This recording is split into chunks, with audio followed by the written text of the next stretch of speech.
Qu'est-ce qu'on a dit? Je crois. T'as dit quoi? 8 et 17, je crois. 8 et 17. C'est ça. Oh là, c'est les pires.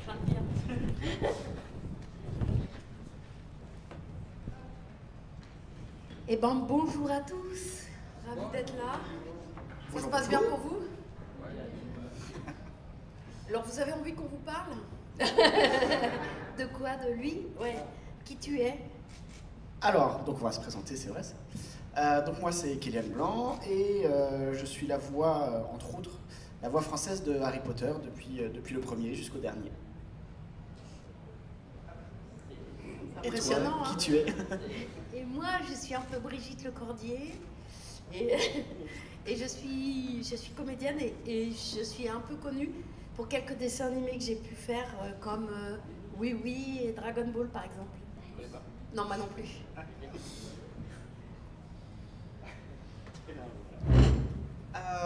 Alors pour ceux qui n'ont pas déjà entendu la question, ou pour ceux qui sont simplement curieux, est-ce qu'éventuellement vous pourriez nous décrire exactement, pour ceux qui ne sont pas forcément intéressés au sujet, comment se passe le processus de doublage par rapport à la voix originale? Il y a plusieurs façons de faire en fait. Soit c'est réellement du doublage, et Kélian vous expliquera. Et soit c'est de la création, c'est-à-dire je fais beaucoup de créations françaises, notamment de dessins animés. Donc parfois, par exemple, quand j'ai fait Bonne nuit les petits, et bien en fait on enregistre nos voix d'abord, ou quand vous verrez tout à l'heure Ninou, on enregistre les voix d'abord, et puis après il y a des dessinateurs qui se mettent sur les voix qu'on a enregistrées, et ils s'inspirent de ce qu'on a joué et ils font les dessins. Ou on a un dessin animé qui passe où il y a zéro voix, il n'y a rien. Par contre, il y a des dessins. Parfois, les dessins sont faits avant. Et donc, nous, on doit se plonger dans le dessin pour essayer de le faire exister. Et des fois, c'est très difficile, en fait, de trouver la juste voix par rapport au dessin qui défile. Voilà. Et toi? Et donc sinon le doublage, donc comment ça se passe? En règle générale, on a un écran avec la scène qui passe et on voit la scène 30 secondes à peu près avant de la doubler. Donc on la voit une fois, deux fois maximum, parce qu'on n'a pas vraiment le temps de plus. Et on se lance, donc c'est des scènes qui durent entre 30 secondes, une minute grand maximum. Et donc l'image passe, sous l'image il y a une bande rythmo, ce qu'on appelle une bande rythmo, c'est le texte qui défile donc sous l'image, avec une barre verticale dessus, et quand le texte passe sur la barre verticale, c'est à ce moment-là qu'il faut le dire. Comme ça nous donne le rythme. Et donc voilà, on fait scène par scène, on enchaîne comme ça le film, des scènes d'une minute, 1 minute 30, 30 secondes parfois, et on enchaîne. On voit la scène, on la double, on voit la scène, on la double, etc. Jusqu'à la fin. Voilà. Et des fois, on ne fait pas le film dans l'ordre. Des fois, on commence... parce que des fois, il y a un comédien qui est libre que le matin et on va le privilégier. Donc, on va faire les scènes où il est. Et des fois, c'est des scènes de fin. On va commencer par la fin du film, et puis après le début, puis après, on va se balader un peu dans le film comme ça, jusqu'à ce que toutes les scènes soient jouées. Les scènes de groupe sont faites avec, j'imagine, plusieurs doubleurs, ou est-ce qu'il arrive que parfois vous soyez seul, même pour faire un échange ou un dialogue avec un... Alors il arrive très souvent qu'on soit seul, donc on n'ait pas la réplique dans l'oreille, on parle un peu dans le vent. Donc c'est dommage, mais de plus en plus d'ailleurs. Ouais, c'était pas comme ça autrefois, ouais, c'est ça. Quand on a commencé. Avant, on faisait les films ensemble, et en plus, c'était techniquement impossible autrement, parce que c'était des bandes magnétiques, et sur la bande magnétique, il n'y avait que 2 pistes. Donc il fallait qu'on soit tous là, on jouait les profondeurs de champ, etc. nous-mêmes, hein, c'était drôle. Recule-toi un peu. Ouais, c'est ça, c'était exactement ça. Mais aujourd'hui, avec le numérique, les entreprises de doublage ont compris qu'on pouvait gagner un petit peu en temps, donc en argent. Et donc, on enregistre tout seul et ça fait gagner du temps. Et puis voilà, et c'est plus facile à mixer, il n'y a pas d'overlap. Ouais, voilà. Parfois même, si le comédien avec qui on a une discussion dans le film est à côté de nous, on le fait quand même séparément. pour que on puisse couper les scènes et ce qu'ils appellent les mixer en fait, chaque phrase séparément. Si on le fait sur la même piste, ils sont obligés de mixer le global. Et donc ils nous obligent parfois, alors que le comédien est à côté de nous, on est ensemble, la scène on est ensemble, on parle, c'est une discussion entre deux, mais on la fait quand même séparément, chacun son tour. Ah oui, il y a aussi parfois une question de technologie, c'est-à-dire que quand les voix sont mises sur 4 haut-parleurs différents avec les positions dans l'espace, oui. Voilà, il faut jouer aussi l'espace et du coup, effectivement, on ne peut pas enregistrer ensemble parce qu'il y en a un qui va être là-bas dans la salle et l'autre ici. Et donc, si on veut jouer ça au niveau sonore, on est obligé d'être séparés. Ouais. Ouais. Voilà.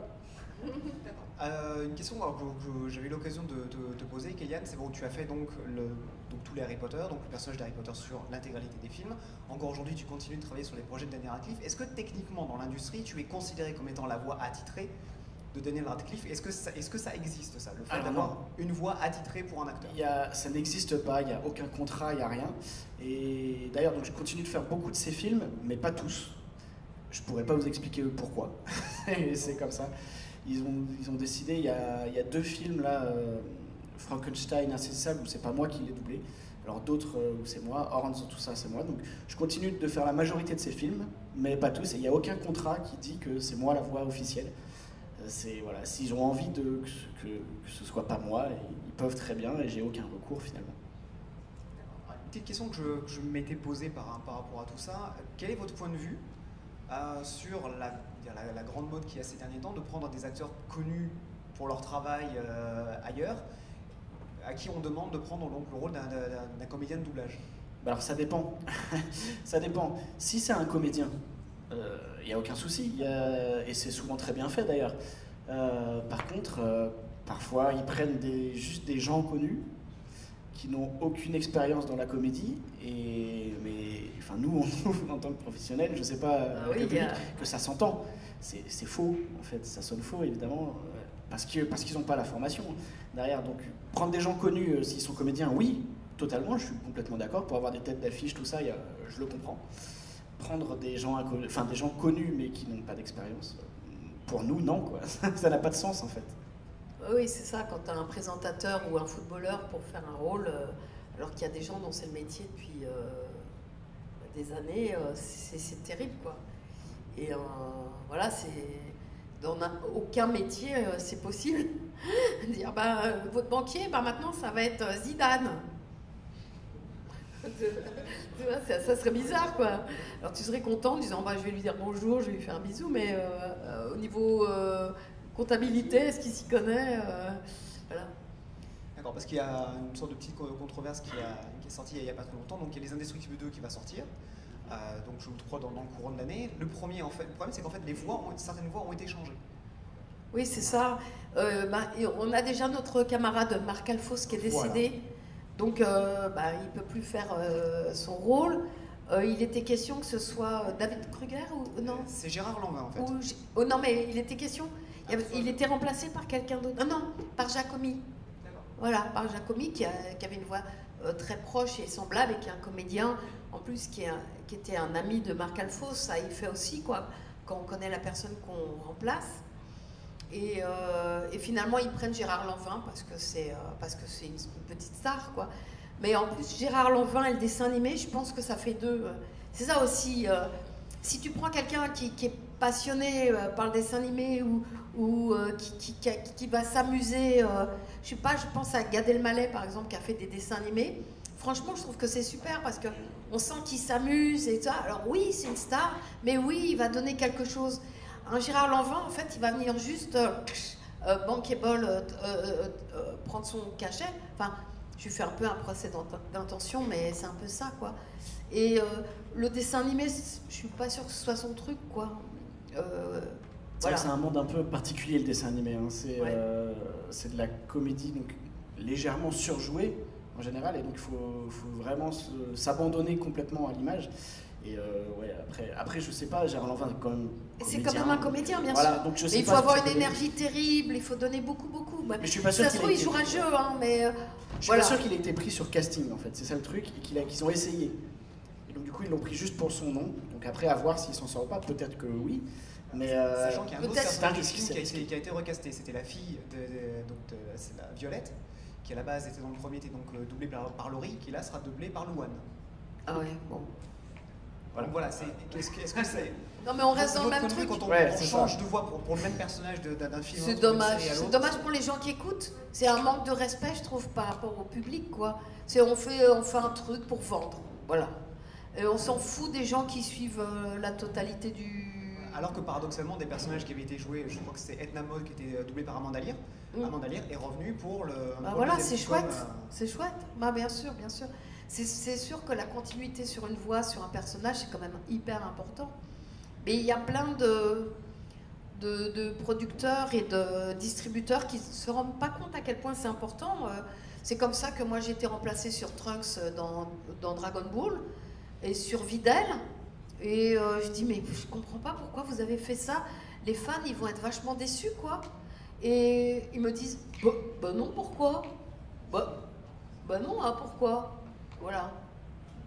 Je dis, ben parce que ils ont grandi avec moi pendant toute leur enfance et maintenant ils sont grands et ils ont toujours eu cette voix dans la tête. Pourquoi vous changez, quoi? Ah, ça va faire quoi en plus? Voilà. On n'a pas de réponse. On n'a Sur jamais le de réponse. Pourquoi il fait pas Radcliffe à chaque fois qu'il fait un film? Pourquoi? On ne sait pas. Ça m'a fait bizarre parce que Patrick Poivet n'avait pas été pris pour le 5e élément. Voilà, par exemple. Fan, ça m'a pas gâché le film, mais j'avoue que ça m'a enlevé une partie du plaisir. Ça m'a fait bizarre. Ouais. Cette association entre la voix et le personnage. ça compte. Enfin, pour le film, ça a été justement, il n'a pas très bien marché à cause de ça, je pense. Il y a plein de gens qui ont été dégoûtés, quoi. Ouais. En tout cas, en version française, bien sûr. Sur ce, les questions sont à vous. N'hésitez pas, levez la main. Pour vous deux, je voulais savoir par quelle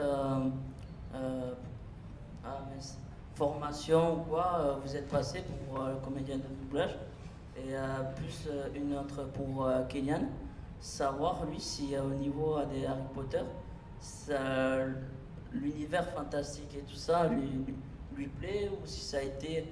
Parce que je comprends que tous les comédiens de doublage, il y a des films qui peuvent se rentrer dans le personnage, qui aiment bien le film, et d'autres non, et je voulais savoir son ressenti par rapport à ça.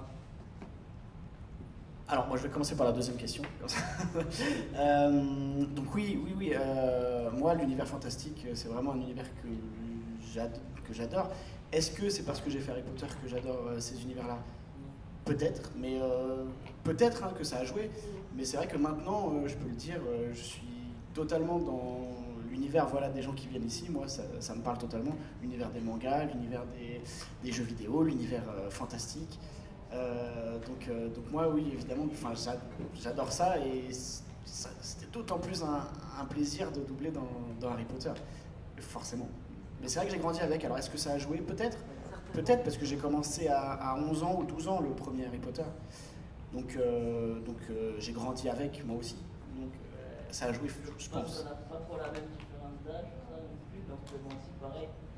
Pour moi, comme il a demandé, c'est vrai que maintenant, et pour moi, ce sera toi la voix française de Harry Potter, parce que c'est vrai que, comme il disait par rapport aux comédiens de doublage, j'ai plus le nom, de Bruce Willis, pareil, ça voilà, je me rappelle plus parce qu'il y en a tellement. Et il y a ça, il y a sa voix, il y a d'autres acteurs comme ça, aussi j'ai plus le nom, celui que j'adore, Samuel L. Jackson. Et, sa voix, ça sera toujours la même. Thierry, le comédien Thierry Desroses. Thierry Desroses. Ouais, voilà, c'est possible. Ça restera sa voix, quoi. Quand on entend une voix française sur autant de films, pour la plupart des spectateurs, je pense que ça sera toujours la voix. On aime bien la retrouver à chaque fois. Ouais. Parce que c'est vrai qu'en plus, sur certains personnages comme ça, de comédiens de doublage, on sent, on voit que la voix correspond avec le personnage, il y a quelque chose. Bien sûr, on s'attache aussi à nos rôles. Hein. En plus, quand il y a des jolis personnages comme Harry Potter, moi je me souviens de comment il s'appelle, Fred Savage dans Les Années Coup de cœur.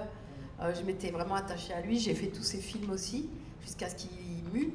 Et ben pareil, voilà, tu es attaché au personnage, au comédien, et voilà, quoi qu'il fasse, je trouve ça génial. Sinon, ça serait dommage, tu te rends compte, on serait... ça serait blasé dur. de son Ouais, personnage, ouais. ce serait triste. Ah ouais, ça serait triste. Ce serait vraiment triste. Tu te rends compte que nous, on a la chance de dire, tous les matins, je voyais ça quand j'emmenais mon fils à la maternelle, je lui disais, va travailler, moi je vais aller jouer. C'est quand même incroyable, quoi. Et je me souviens plus de ta première question. Comment tu as commencé? Ah oui, La pareil. formation. En fait, la formation, c'est tout simple, c'est une formation de théâtre. C'est une école de théâtre, la formation de comédien. Il n'y a pas de formation de doublage. Il y a une formation de comédien, et après, c'est une des branches de la comédie, qui est le doublage, qui est une branche un peu spécifique, c'est vrai, parce qu'on ne joue pas à son rythme, on joue au rythme du personnage qui est à l'écran. Mais c'est qu'une branche de la comédie, du coup. Oui, enfin, ce qu'il faut savoir, effectivement, c'est que c'est pas un métier en soi, le doublage. Le métier de doublage n'existe pas. En revanche, le métier de comédien existe, et les comédiens font plein de choses, de la pub, de la radio, du théâtre, du cinéma, de la télé et du doublage. Voilà. Donc c'est une petite partie de notre métier. Bonjour. Merci pour votre métier, parce que je le dis chaque fois que j'ai l'occasion de rencontrer des comédiens de doublage, faites partie de la musicalité des personnages de dessins animés, de films qu'on voit depuis qu'on est tout petit et auxquels on s'attache. Et forcément, comme vous disiez tout à l'heure, quand ça change, on est un peu perturbé. Sinon. Donc j'ai une question et une sorte d'appel. La question, c'est donc vous êtes comédien de profession et votre outil principal, c'est la voix. Est-ce que vous avez des techniques particulières pour travailler votre voix, ou pour entretenir votre voix, ou pour cultiver votre voix, qui est quand même votre instrument principal de travail? Et la deuxième, c'est un appel. Alors là, je ne ressens pas, mais je suis à l'université de Perpignan co-responsable d'une formation pour les guides conférenciers, qui font beaucoup aussi appel à leur voix. Et on a un cours de technique de voix, et on a du mal à trouver des personnes. Et si jamais, non, c'est ça l'appel, si jamais vous serez intéressé à venir parler de vos voix, justement, de la manière de l'entretenir, de la travailler, de l'utiliser pour des gens qui vont guider dans des villes, dans des musées, où c'est quand même quelque chose de très important. Bien sûr. Si jamais ça vous intéresse, si vous en avez envie, on serait tout à fait disposé à vous accueillir pour parler de ça à nos étudiants qui en ont bien besoin, parce que pour des jeunes, c'est difficile déjà de parler en public, et c'est difficile aussi de poser sa voix et de faire passer un message, parce qu'un guidage, c'est finalement la même chose que raconter une histoire. On essaye aussi à travers son guidage, pour moi en tout cas, de faire passer des émotions, et ça, vous qui êtes comédien, vous savez très bien le faire.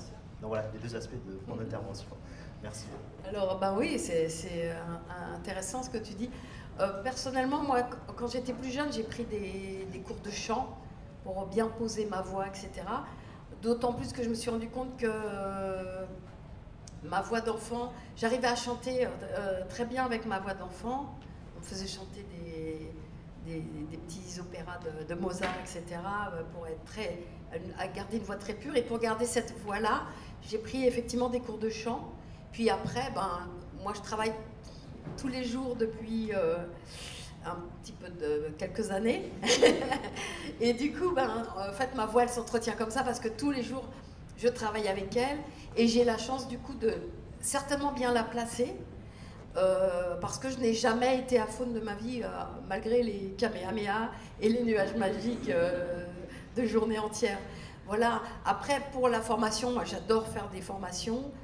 Formation autour de la voix, je sais pas, mais formation autour du comédien, de la façon de parler aux autres, etc. Oui, ça, je suis habituée et j'aime beaucoup faire. Et avec plaisir, tu m'appelles. Si ça vous intéresse, ah oui, on franchement. serait ravis de vous accueillir. Ouais. On serait ravis de vous accueillir. Avec plaisir. Parce qu'au final, le travail de placement de voix, tout ça, c'est un travail de comédien Oui. qu'on apprend au théâtre, à savoir respirer, articuler, placer sa voix. Et donc oui, ça fait partie du job de comédien. Et effectivement, ça peut se décliner dans d'autres métiers, comme conférencier, tout ça, où ils ont besoin de cette voix. Mais oui, donc oui, avec grand plaisir. Il n'y a pas de Et souci. d'ailleurs, je suis très contente qu'avec le changement de programme justement scolaire, maintenant il y a une grande part qui va être justement audio, quoi. Et c'est hyper important, je pense, pour les jeunes gens. Il y a plein de jeunes gens, même à la table là où on fait des dédicaces, tu leur demandes leur nom, leur prénom, ils n'arrivent pas à le sortir. Tu leur dis comment tu t'appelles? Comment tu t'appelles? Comment?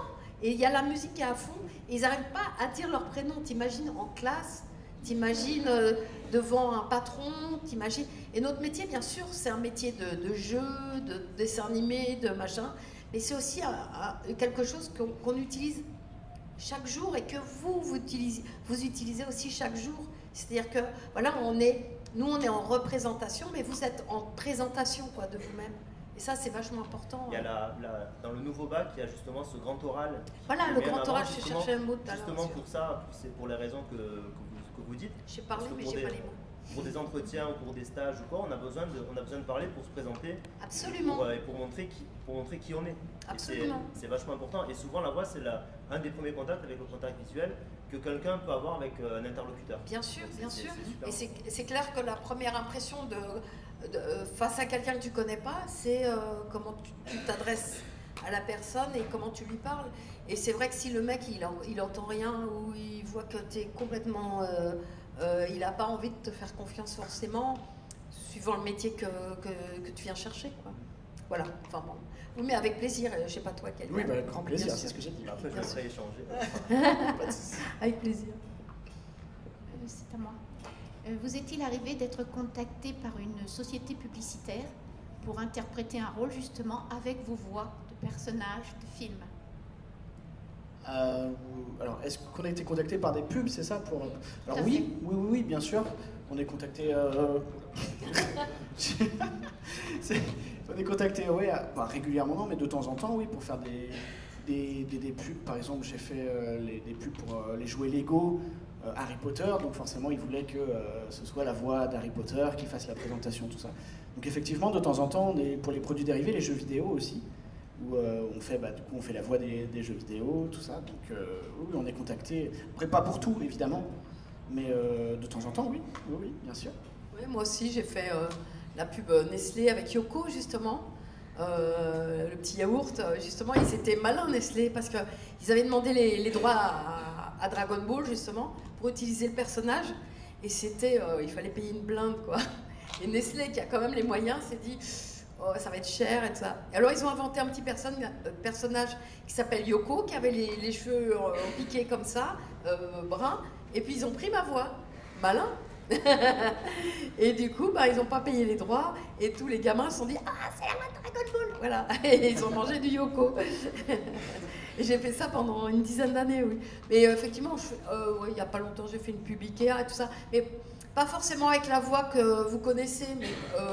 oui, c'est ça, avec des voix il y a les deux, après, similaires ou à côté.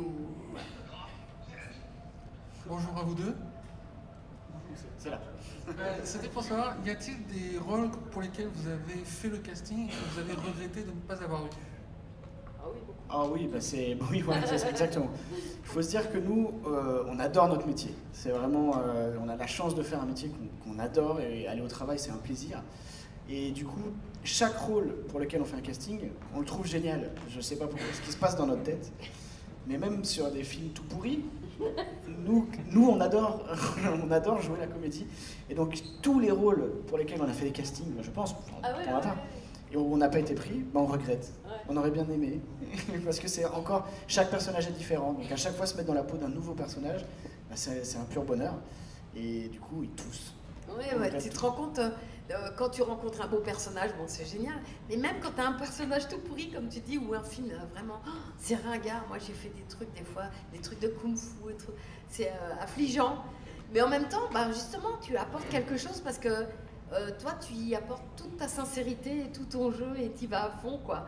Et du coup, tu te dis, voilà, c'est une petite pierre de plus pour ce film pourri, quoi. Ça fera plaisir à certaines personnes. Est-ce qu'il y a des difficultés à faire ce métier? Oui, bien sûr. Comme dans tous les métiers, il y a des difficultés. Déjà, il faut savoir lire assez vite, parce que le texte défile à une vitesse qui est quand même importante. Les difficultés, c'est de se mettre non seulement dans la peau du personnage, mais aussi dans le rythme du personnage. C'est la difficulté du doublage, justement. C'est d'arriver à trouver le rythme qui n'est pas forcément le sien, mais pour que ça rentre dans sa bouche, pour que ça colle, pour que ça fasse pas un décalage, il faut absolument parler avec son rythme à lui. Et ça, c'est une des grandes difficultés du doublage. Sur des personnages qui ont des rythmes très rapides, forcément, parfois, nous aussi, on bafouille, on rate.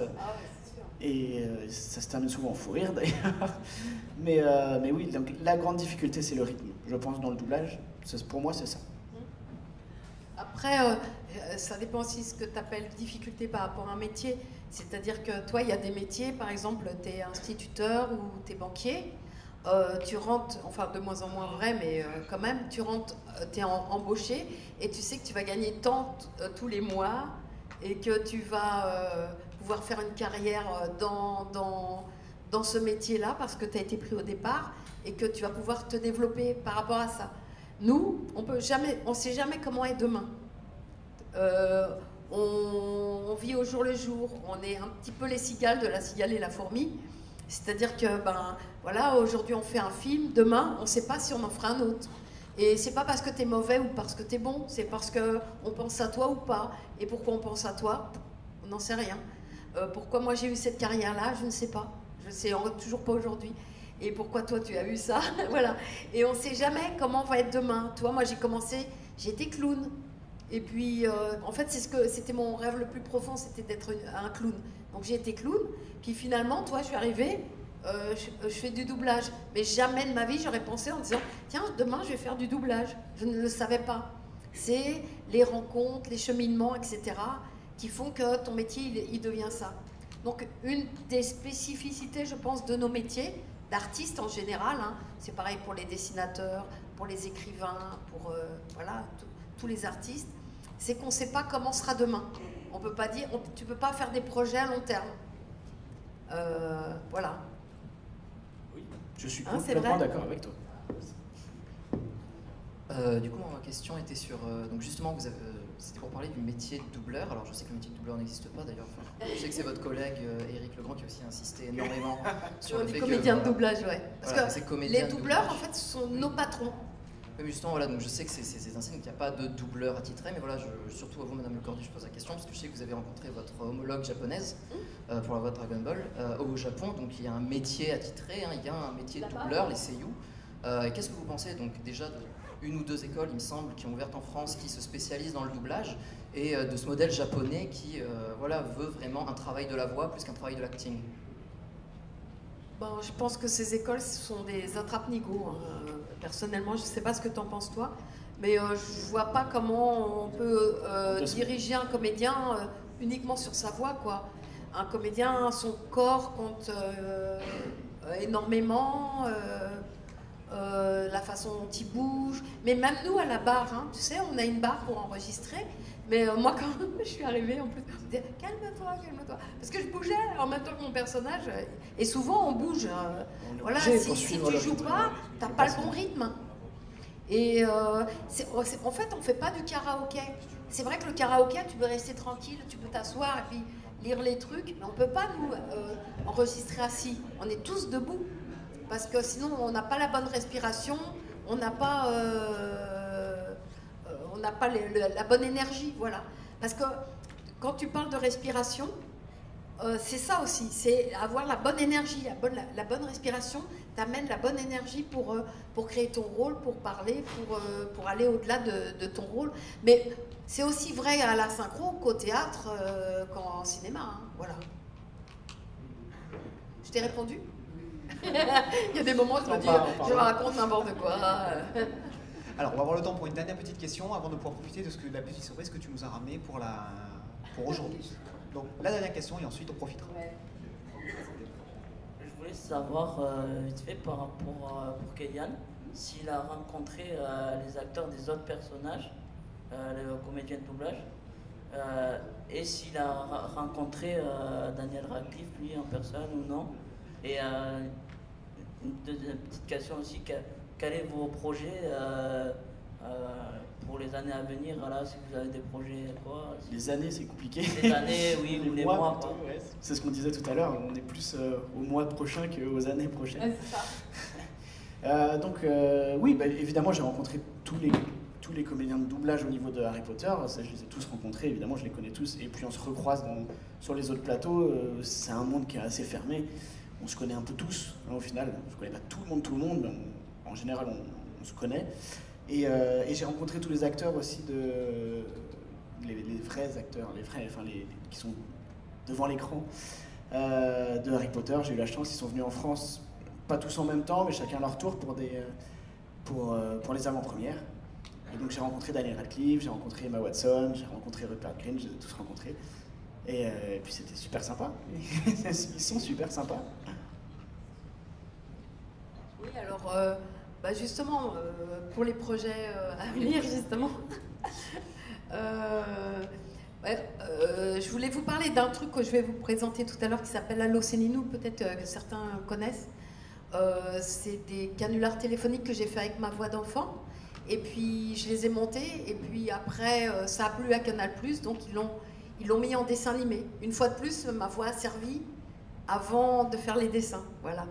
Et puis j'ai fait grandir des gens, notamment vous tous, etc. Vous avez grandi avec moi. Et il y a un monsieur qui s'appelle David Mourier aussi, qui a grandi avec moi et qui a fait de la bande dessinée. Notamment, il a fait La Petite Mort. Et La Petite Mort, c'est pareil, ça a eu tellement de succès que finalement, sa bande dessinée a été adaptée à la télévision pour faire une série de dessins animés. Et c'est moi qui donne la voix à sa petite mort, parce que quand il dessinait avec ma voix dans la tête. Et puis là, il vient de faire une nouvelle BD qui s'appelle Cuba, qui est géniale. Hein. Allez-y, il voyage avec sa maman à Cuba. Ça s'est passé l'année dernière. Il en a fait une bande dessinée, mais c'est mortel, c'est drôle, c'est voilà, plein d'humour. Et voilà. Et toi, tu as des projets Les projets, moi je suis toujours du coup avec Brigitte. On fait en ce moment les Mini-Justiciers. Donc c'est une petite série dessin animé sur lesquels on s'amuse beaucoup. Pour TF1. Pour TF1. Et donc ça continue encore là pendant les quelques mois qui arrivent là. Sinon après, après on ne peut pas trop en parler, mais j'ai passé un casting pour une nouvelle série. J'attends la réponse. Voilà, qui a été décalée un petit peu. Ah non, je ne sais pas encore. Et après nous, on nous appelle souvent du jour au lendemain ou pour la semaine d'après. Donc je pourrais pas dire là les projets que j'ai là, puisque je les connais pas encore, mais ça se trouve la semaine prochaine je vais être sur une série que tout le monde connaît, voilà. Mais moi je ne le sais pas encore. C'est vraiment, les délais sont très courts. Donc à part pour les séries où on peut souvent prévoir à peu près à l'avance, enfin un mois à l'avance. Sinon, on ne sait pas de quoi demain sera fait, donc on attend de voir. Alors du coup, pour mes petits dessins animés, j'en ai fait 40 pour Canal+. C'est passé sur Canal+, et puis malheureusement, grâce à Monsieur Bolloré, ça passe plus en ce moment. Mais il y en a 4 qui sont visibles sur Internet. Et là, je vous en ai ramené quelques-uns. Et c'est Kéliane qui a choisi au hasard des numéros, donc on va voir de quoi ça parle, je ne sais pas.